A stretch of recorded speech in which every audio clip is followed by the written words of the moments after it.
Hello friend, तर आजचा दिवस आहे ना आम्ही खूप छान एन्जॉय केलेला आणि केलेली अशी छोटीशी पार्टी. हे बघा फ्रेंड्स, की खूप सारे जेवणामध्ये मेनू होते, कारण प्रत्येकाचा डब्बा म्हटला की भरपूर असं जेवण होऊन जातं. आणि आता हे जेवण तर आमचं पोट तर पूर्णपणे भरलेलं. कोणी आणली होती पालकपुरी, तर कोणी आणले होते समोसे, वांग्याची भाजी, उसळ, असं खूप सारं जेवण आज होतं. आणि एका मॅडमने छान असे अप्पे देखील करून आणले, अप्पे आणि अप्प्यांची चटणी.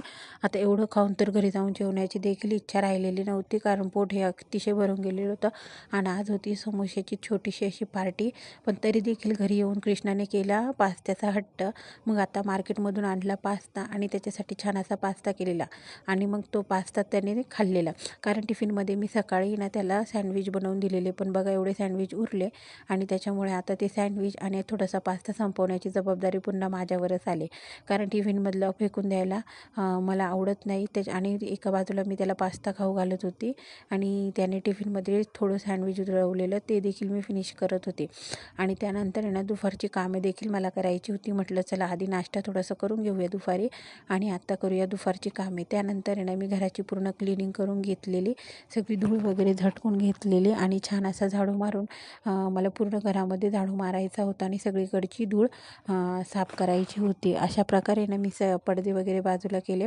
सायंकाळची वेळ ही होतच आलेली होती, पण म्हटलं चला आधी आपण झाडू वगैरे मारून घेऊया, कारण परत मग रात्रीची वेळ झाली की आपल्याला झाडू मारता येणार नाही. सायंकाळी तर झाडू मारत नाही, त्याच्यामुळे थोडीशी सांधकत आलेली होती. आणि घरामध्ये सगळं कचरा वगैरे साफ करण्याचं मी ठरवलं. कपड्यांच्या घड्या घातल्या, कारण आहे ना दोरीवर कपडे ही तशीच होती. म्हटलं आता कपड्यांच्या आधी घड्या घालूयात आणि नंतर कृष्णेचा राहिलेला अभ्यास करूया.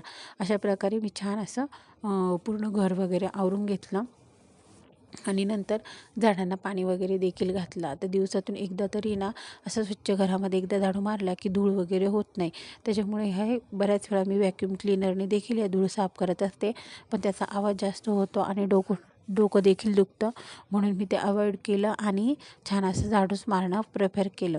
आणि आता या सोप्याच्या मागून वगैरे देखील मी झाडू मारून घेते, आणि जेणेकरून आहे ना घरामध्ये धूळ राहणार नाही. तरी ना अशा प्रकारे मी आज सर्व माझी घरातली कामे करून घेतली, आणि त्यानंतर बाहेर देखील छान असं झाडू मारून घेतलेलं, आणि झाडांना पाणी वगैरे टाकलेलं, कारण झाडांची माती सुकलेली वाटत होती मला, म्हणून मी बाहेर देखील हे करून घेतलं. आणि नंतर काही कपडेही टाकायचे बाकी होते, ते दोरीवरती